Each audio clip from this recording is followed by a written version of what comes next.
Hari ini, kita akan mengupas tuntas salah satu cerita paling mendalam dari tradisi Islam yang ada di dalam Al-Quran, tepatnya di Surah Al-Kahfi. Ini adalah sebuah perjalanan yang bakal menantang pemahaman kita soal apa itu kebijaksanaan. Oke, kita mulai dari sebuah misteri, sebuah teka-teki yang mungkin bikin kita semua garuk-garuk kepala. Coba deh bayangin ya, kamu lagi ikut sama seorang guru yang kebijaksanaannya luar biasa. Tapi tiba-tiba kamu lihat dia ngelakuin 3 hal yang aneh banget, bahkan kelihatan merusak dan jahat. Pertama nih, dia sengaja ngerusakin perahu milik nelayan miskin. Padahal, para nelayan ini baru aja baik banget ngasih dia tumpangan gratis. Aneh kan? Terus yang kedua, ini lebih parah lagi. Dia mengambil nyawa seorang anak kecil yang nggak berdosa, yang lagi asyik main sama teman-temannya. Dan yang terakhir, dia malah berbuat baik dengan memperbaiki tembok untuk penduduk desa yang super pelit dan nggak tahu terima kasih. Mereka bahkan nggak mau ngasih makanan atau tempat istirahat. Jadi, siapa sih orang ini dan apa alasannya? Yuk kita bedah sama-sama. Nah, buat ngerti semua ini, kita harus mundur sedikit ke belakang dan ketemu sama tokoh utamanya. Sosok yang sangat kita kenal, Nabi Musa. Jadi ceritanya berawal waktu Nabi Musa lagi berdakwah. Tiba-tiba dia nanya, siapakah orang yang paling berilmu? Dengan penuh keyakinan, Nabi Musa menjawab, aku. Nah, di sini nih ada sedikit rasa bangga yang nggak disengaja.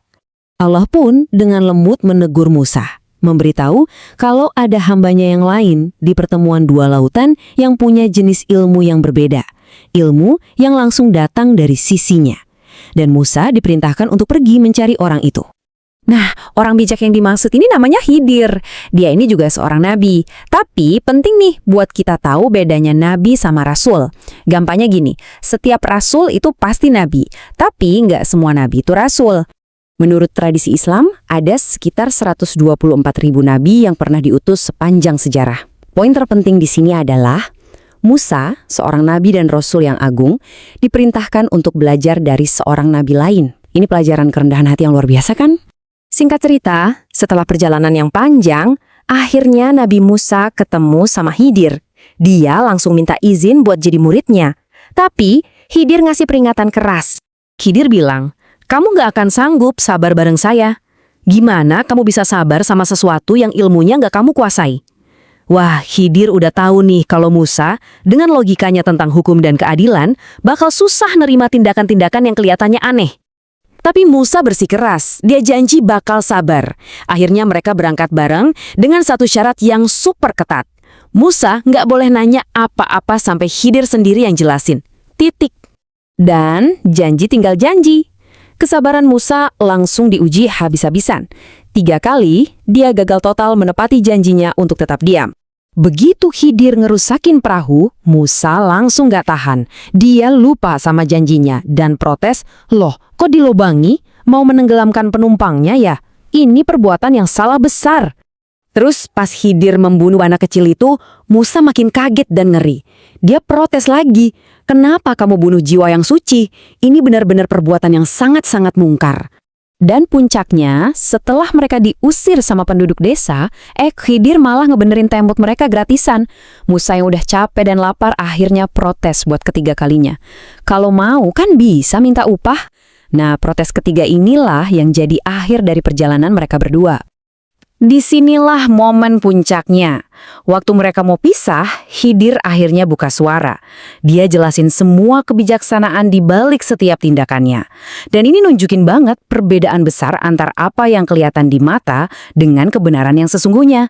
Dan ternyata semuanya jadi masuk akal. Perahu itu sengaja dirusak sedikit biar nggak dirampas sama Raja Zalim. Nyawa anak itu diambil untuk menyelamatkan iman kedua orang tuanya yang soleh dari kezalimannya kelak. Dan tembok itu diperbaiki untuk melindungi harta warisan buat 2 anak yatim. Jadi, semua tindakan yang kelihatan salah di mata Musa ternyata adalah bentuk kasih sayang yang paling dalam yang didasari kebijaksanaan ilahi yang gak bisa dia lihat. Terus, apa dong pelajaran yang bisa kita ambil dari kisah luar biasa ini buat kehidupan kita sekarang?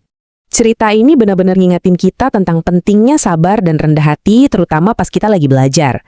Kita harus bisa terima kalau kadang-kadang kita nggak akan langsung ngerti kenapanya suatu kejadian dalam hidup kita. Sama persis seperti yang dialami Nabi Musa. Bahkan di tengah perjalanan mereka, Khidir ngasih sebuah perumpamaan yang indah banget. Dia bilang, ilmuku dan ilmumu, kalau dibandingin sama ilmu Allah, itu cuma kayak seekor burung yang nyelupin paruhnya ke laut, terus ngambil setetes air. Kebayangkan betapa luasnya ilmu Tuhan dan betapa terbatasnya pengetahuan kita. Dan akhirnya cerita ini meninggalkan kita dengan satu pertanyaan untuk direnungkan. Di dunia ini yang seringkali kelihatan gak adil atau gak masuk akal, seberapa banyak sih kebenaran dan kebijaksanaan tersembunyi yang sebenarnya bekerja di luar jangkauan pemahaman kita?